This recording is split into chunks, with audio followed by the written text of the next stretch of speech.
welcome to Committee on Ordinance. The time is 5:37. It's today, February 11th. Thank you all for being here today. Before we get started, I'd like to welcome Councilwoman Jill Davidson, who is visiting us today and is doing her committee visits. Thank you. Thank you for being here. Mr. Aza from Department of Planning and Development, thank you for being here. Aaron from our policy team, our clerks, city solicitor, and to our very unique and special committee members, thank you so much. Clerks, would you please call the roll? Chairman Espinal. Present. Vice Chairwoman Peterson. Present. Councilwoman Harris. Present. Councilman Vargas. Present. Councilor Royas. Present and caffeinated. 5 present, no absent. You have a quorum. Thank you so much. Madam Clerk, first item on the agenda, please. Item 1, an ordinance in amendment of Chapter 27 of the Code of Ordinances entitled the City of Providence Zoning Ordinance approved November 24, 2014 as amended to change the zoning district on the official zoning map for the property located on Assessor's Plot 104, Lot 653, 205 Union Avenue from C2 to C3. Thank you so much, and I have Exhibit 1, which is the letter of testimony from CPC. I'll entertain a motion to enter into the record Exhibit 1, made by Councilor Peterson, second by Councilman Vargas. All in favor, aye. Opposed, the ayes have it. I also have Exhibit 2, which is a letter of support and testimony from an abutting neighbor. May I entertain a motion to So moved. enter into the record Exhibit 2, made by Councilor Peterson, second by Councilman Vargas. All in favor, aye. Opposed, the ayes have it. And I also have a survey. I'll entertain a motion to enter into the record survey made by Councilor Peterson, second by Councilman Vargas. All in favor, aye. Opposed, the ayes have it. Thank you.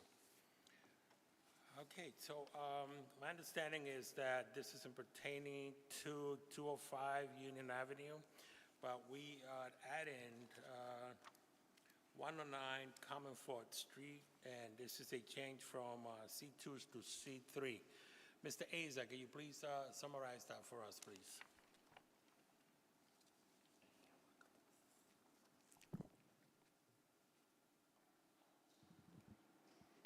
Thank you, Mr. Chair, members of the committee. Thank you. Bob Azar with the Department of Planning and Development.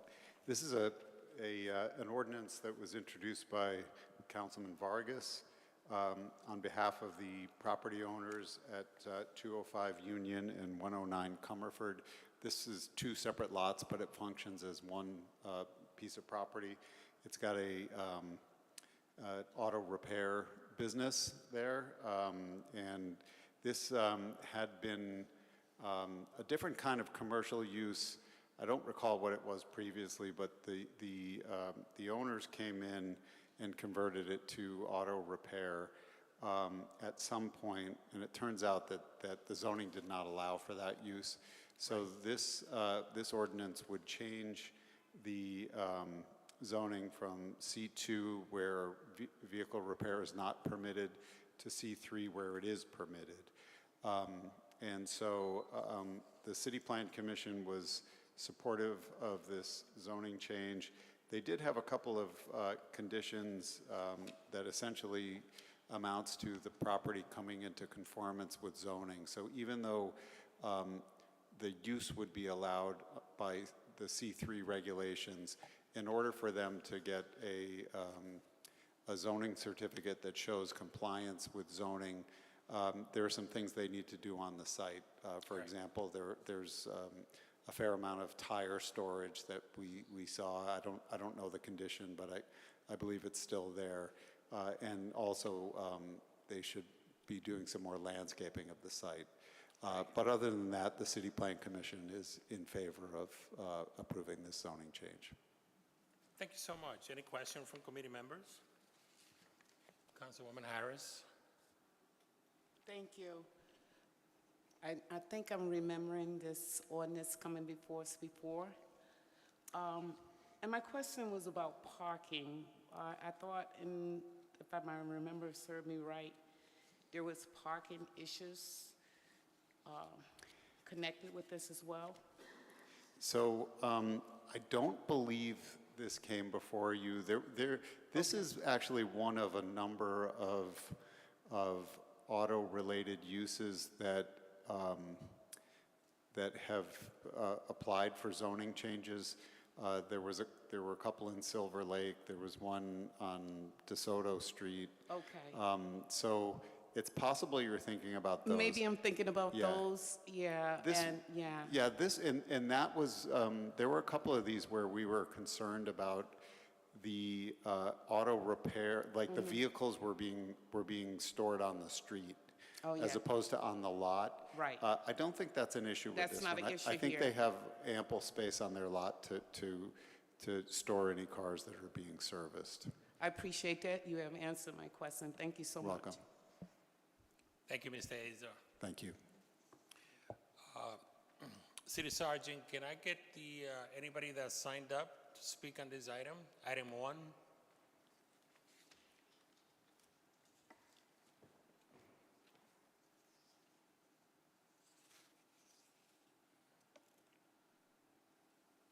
Thank you.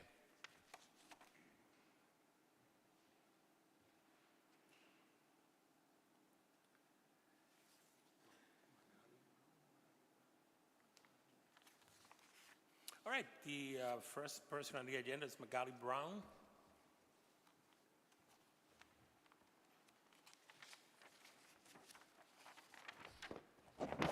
Good evening. Good evening, everyone. Go I right am, ahead. Yeah, Hey. I am the owner. My husband the and I, owner? we are the owners Okay. of Elmo Tires. That's correct. And our hope is just to continue growing our business, help the community. Okay.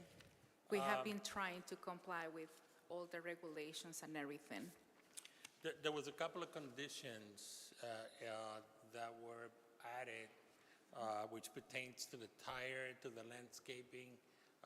I'm sure they made you aware of that, and you're willing to comply with that, Yeah. right? We took care of some of the problems.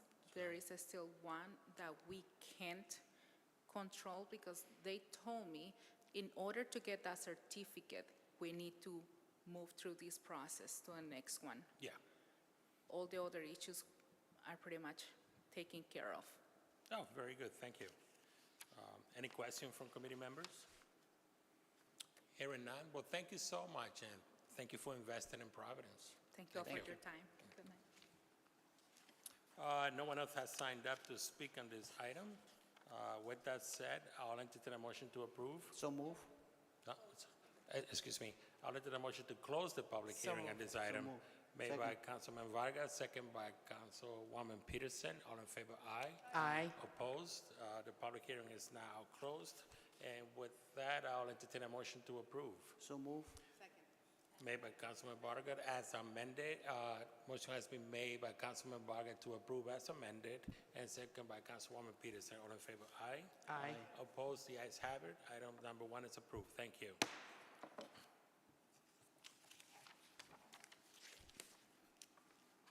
Madam Clerk, item number 2, please. Item 2, an ordinance in amendment of Chapter 27 of the Code of Ordinances of the City of Providence entitled The City of Providence Zoning Ordinance approved November 24, 2014, as amended to change certain text in Articles 5, 12, 18, and 19 regarding building design standards. Thank you. So this pertains to the science standards, which goes back to our comprehensive plan and other work that we did for a couple of years. That was one of the things that we came up with in order to make our city, keep it consistent with the design that we have, and so that we can have a better looking city. I'd like to highlight the work that the Design Standard Committee did, especially by Councilwoman Ryan. And with that said, Bob, can you please summarize this? Thank you, Mr. Chair. Yes, as you said in your introduction, this is something that was identified in the comprehensive plan as being important, that as we grow as a city, as we add new buildings, as we add new housing, that we also pay attention to the design of buildings. So the comprehensive plan specifically said that we should establish a committee to evaluate our current design standards and to propose new standards where necessary. Importantly, in a manner that doesn't add time or expense to the development process. And as you said, Councilwoman Ryan, former Councilwoman Anthony were both champions of this. The committee that we established had 14 members. It had architects, it had small builders, large builders, it had a representative of the Providence Preservation Society, it had 2 neighborhood advocates. We also had the attendance of council staff throughout this process. We met, I can't remember how many times, it was 6 or 7 times over the summer into the fall. And that was for 6 months. For 6 months, Yeah, that's that's right. true. Yeah, and it was, and we had great, we didn't lose anybody on this committee. We staffed it with our professional staff from planning and also inspection and standards. It was a really good process, and I think we came up with some very sort of pragmatic, easy to follow standards that will do a better job of ensuring that new development is consistent with our existing historic and beautiful built environment.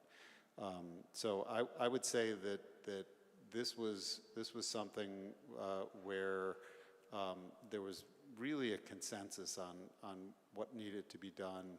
I feel very good about this process, and to sort of tie this up, the City Plan Commission did review this back in October, and they were very much in favor of this, and so their recommendation is that you approve this zoning amendment.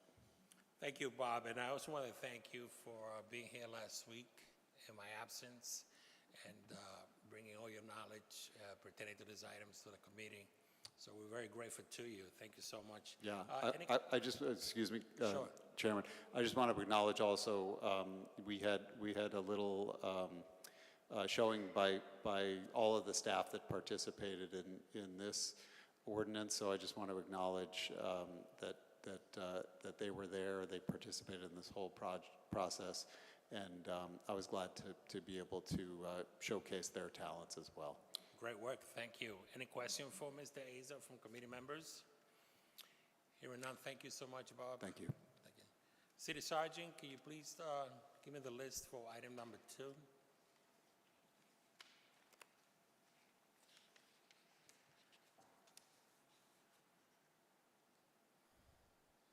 Thank you.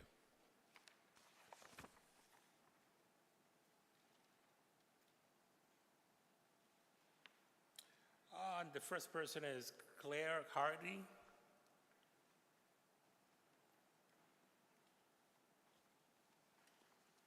Good evening. Good evening, thank you. You're welcome. My name is Clara Hardy. I'm actually a new resident to Providence. I lived in North Providence for 20 years, and now I'm in Justin's district in north end of Providence, All right. and love living in Providence again. I'm here to support these building design standards that have been proposed. The reason I support these standards is because I'm a home-based social worker who provides counseling, advocacy, and support to our most marginalized community members here in Providence and around the metro area. I have spent many times in houses that are substandard conditions, that are not only poorly built, but are often unsafe. As we all know, we are in a housing crisis, but that doesn't mean we should cut corners and build poorly designed and substandard housing just to meet demand. Yes, we need more housing, especially for our low-income community members, but this housing shouldn't be built to put more money in developers' pockets for them to use cheap materials and cut corners at the expense of our largely most marginalized community members who are the most in need of safe and quality housing. Thank you. Thank you, Claire. Any questions? Any questions for Claire? Councilman Royas? Not a question, but more of a praise. I know she just said she just moved it back into Providence and into the North End, and literally, I don't know, the first week she's living in Ward 4, she's already engaged in neighborhood meetings. I don't know how to replicate you, but thank you for just being engaged and involved, and so the North End is going to benefit from you. So This is the first time I've been to City Hall chambers before. I'm usually up at the State House, but the first time here, so thank you. So I have a question for you. Yeah, Why did you choose Councilman Royas' ward? it was all One out because of him. 15. I just moved in because of him. Well, I couldn't move very far because I lived in North Providence, so I just moved right over the border. I'm like right on the border of North Providence.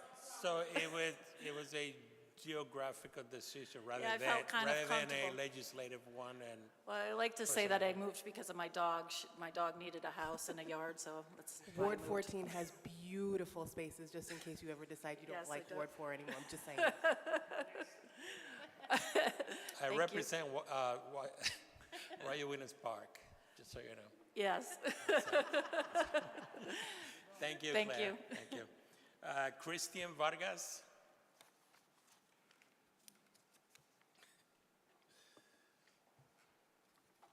Good evening, Mr. Vargas. Good evening, good evening. Hello, how are you all?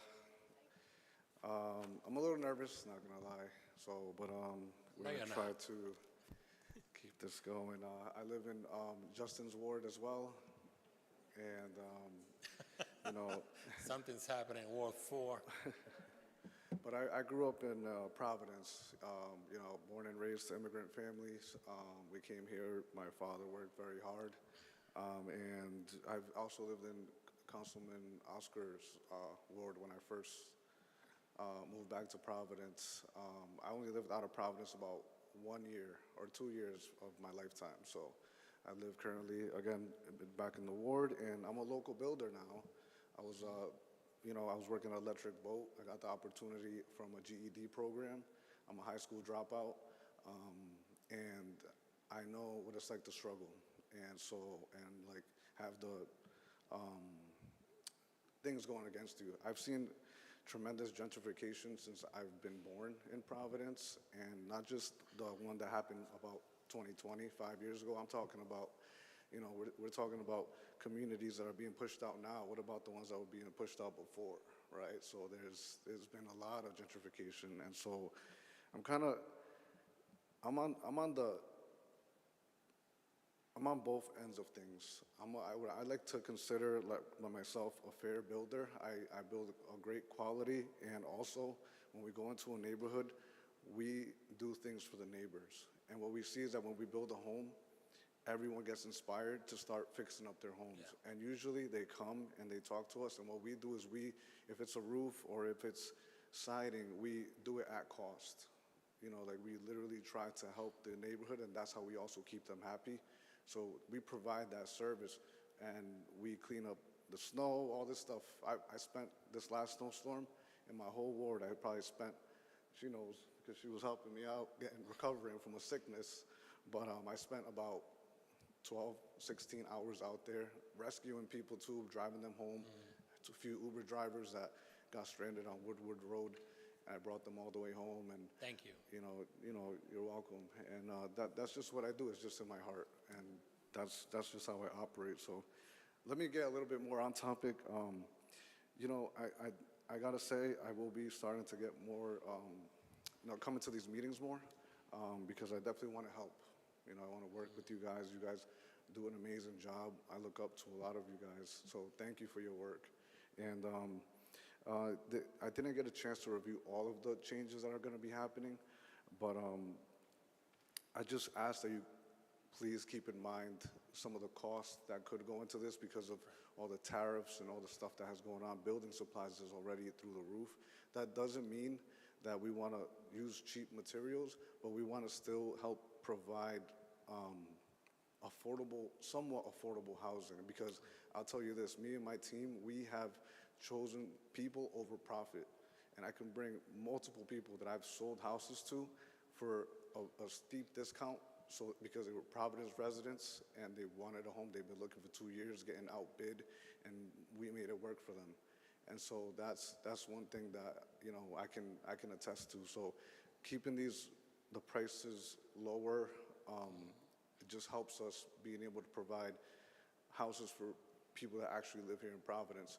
I feel like if we start making these houses a little more fancier, like the way that Boston does and all that kind of stuff, is only going to attract more Boston people to come down here and buy more of these properties. So that's just what, and then getting outbid, you're going to outbid the regular person in Providence. You know what I'm saying? So there's only so much we could do there. And as far as 25% transparency in the front, I think I saw that. That's quite a bit with the small lots that we have. That's a lot of window space in the front. Like, we already work with 15% transparency, and that's quite a bit on new construction. So, like, just the structural impacts that will happen, we just would like building and zoning to help us out and, like, come through these hurdles, you know? So that's one thing that I ask, is just that the process to get a permit is about a month and a half, and that's only because we know the process. Anyone else trying to get a permit, you're talking about 3 months. You know, so it's not easy already. It has improved a lot, I will say, but that's just the name of the game. So, but I'm just here. I just want to voice that. I want to let you all know that I'm an active member of the community. So is my family. We're a family business. I started, again, 5 years ago when I quit Electric Boat. I was getting a divorce. The world was ending, right? COVID. And I was like, you know what, I'm going to cash out my 401k and buy a lot right in Waverly Street. And I went all in. So, and here I am today. I want to give back to the community, and I want to help inspire. Like, one of my goals is to start an entrepreneur center for local Providence residents, kids, high school kids leaving high school, so that we can start training them up and how to be business owners. We have a big industry where people come in from all these states because of our colleges. Let's capitalize on that, and let's give our neighbors, our own people, the backing and the knowledge to be able to open up businesses and create a life for themselves. So just wanted to say that. Thank you. Well, thank you, Christian. You know, I thank you for your investment in the city.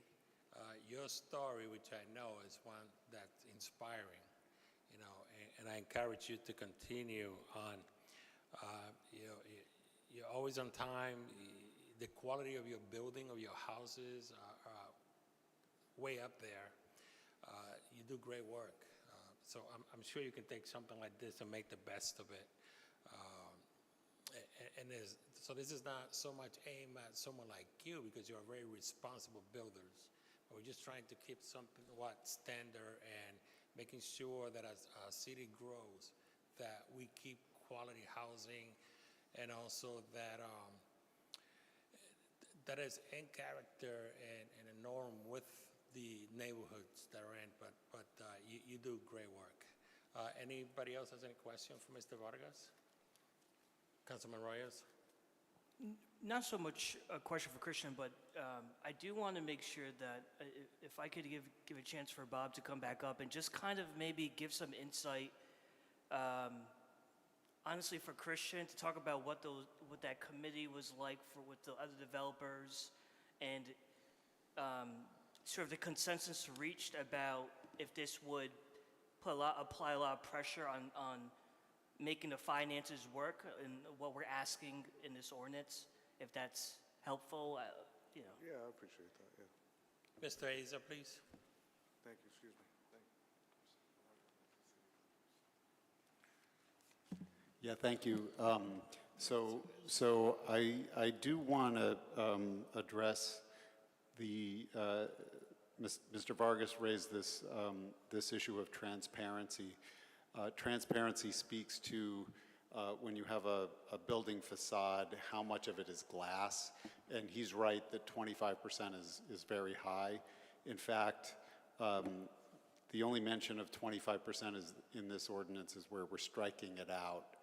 We realized that that was too high of a standard for multifamily housing, so we changed that to be consistent to be 15% on the main facade, and then on other facades, 10%, or depending on if you get too close to lot lines, that could get a little bit smaller.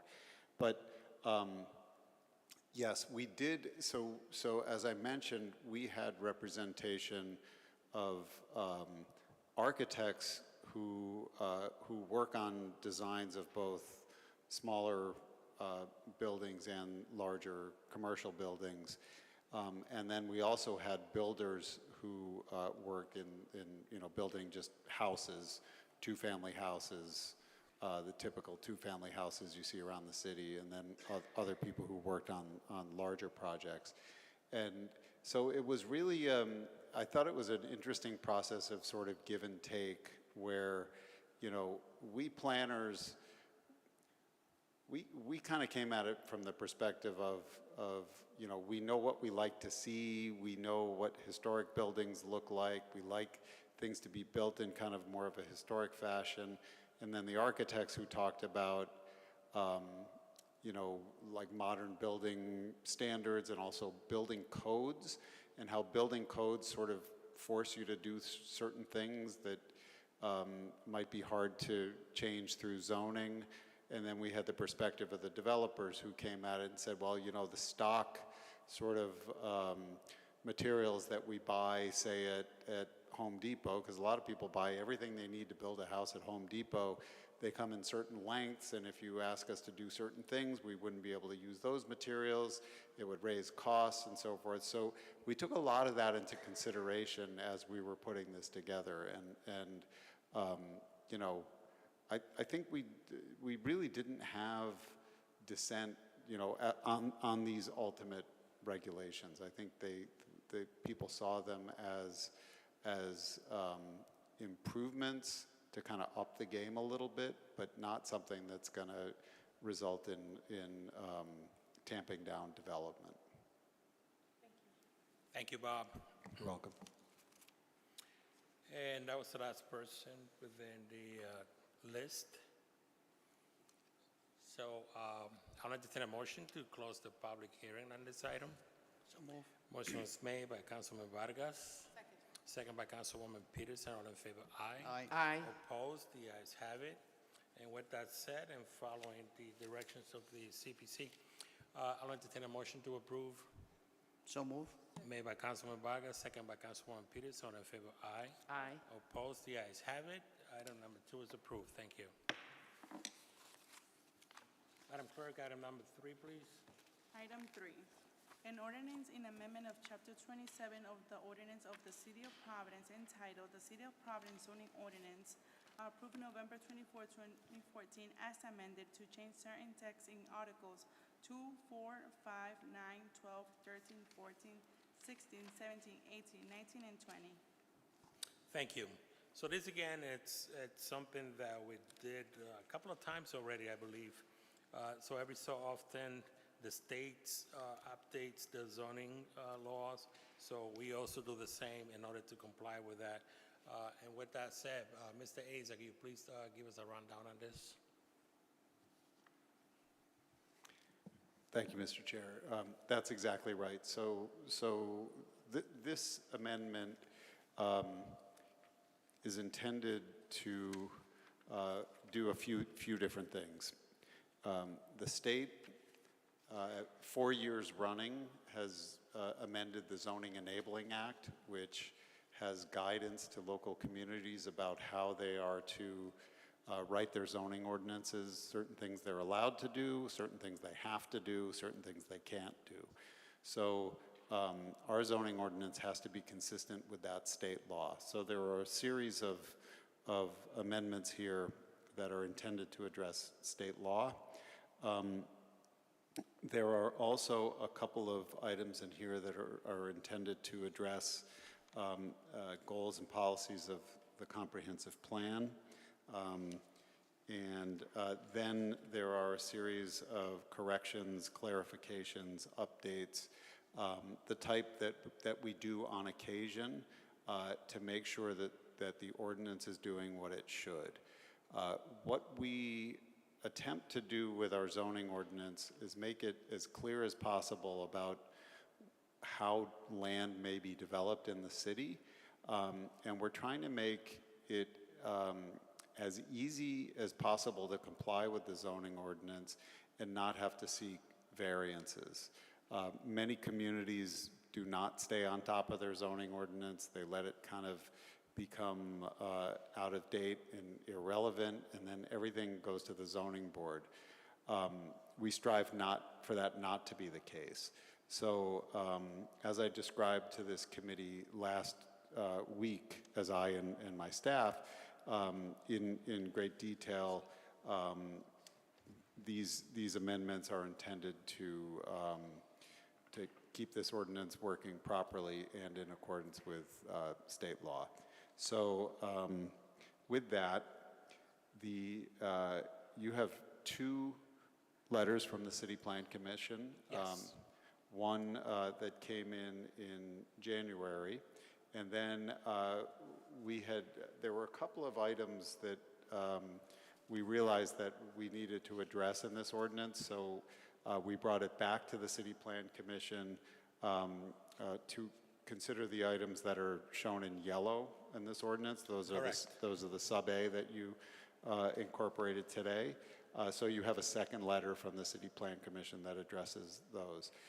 The sub-A is mainly just sort of reiterating what's already in the state law and our local ordinance. Most of this is at the advice of the law department.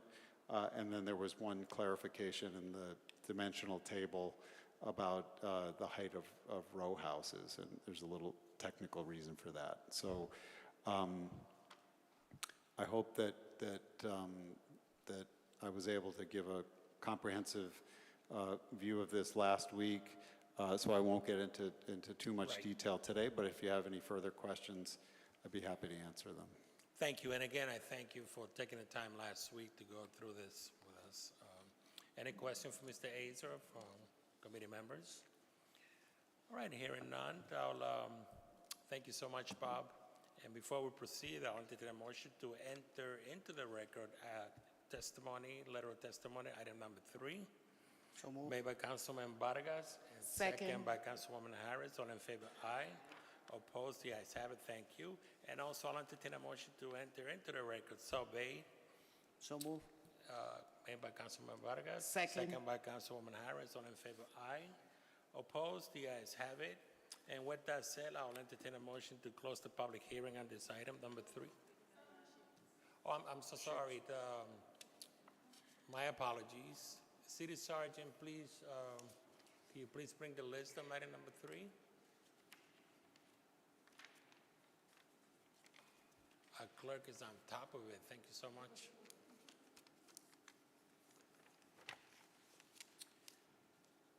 Shandar Sai.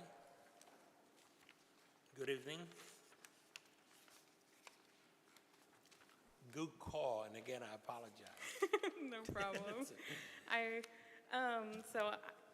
have a problem with some of the wording in the ordinance. I don't know if it has to do with regards to state law or if it can be amended, but Do you have a specific area? yes. So section 1801, number 9, where it states, written notice shall be given to all owners of real property as shown on current real estate tax assessment records of the city or town, as well as section 1903, the administrative modification number 4, which states the modification will be granted unless written objection by anyone who is entitled to notice under this section is received within 14 days. And then finally, section G, the neighborhood character-based modifications, and I'll paraphrase because it's a long section, but it says, in case of an NCBM modification of greater than 30%, zoning enforcement officers shall notify by first-class mail all property owners abutting the property which is subject to the NCBM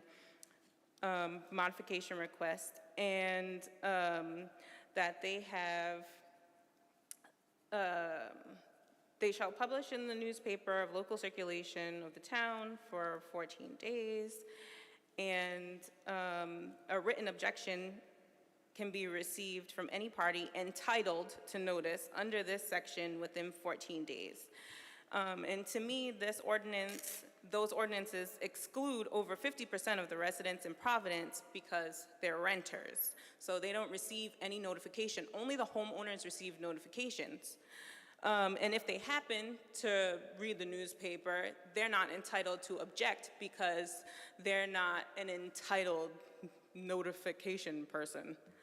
So that was my, it was just upsetting because some of those people, those residents, the renters, they have lived there for longer than some of the homeowners, but then they have no say in the character of their neighborhood, any changes or modifications. It's not fair. Well, thank you for your concerns. The way that the ordinance is written, what exists today, it is where property owners are notified. I understand Not that. not the tenants. In order to accomplish something like that, and I think it'll probably be a separate ordinance Okay. to change that. But as far as what we're doing today is just aligning with the state requirements. Bob, would you like to add anything to it? You don't have to go anywhere. You can stay. Bob is the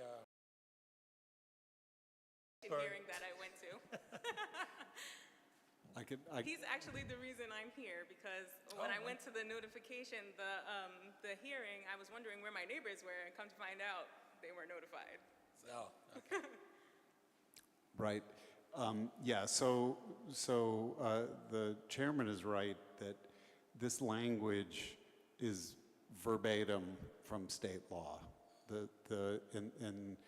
And this is even if the council were to create an ordinance that says that more people are entitled to notice, under state law, it doesn't give those additional people the right to file an objection. The state law is clear about who is allowed to object.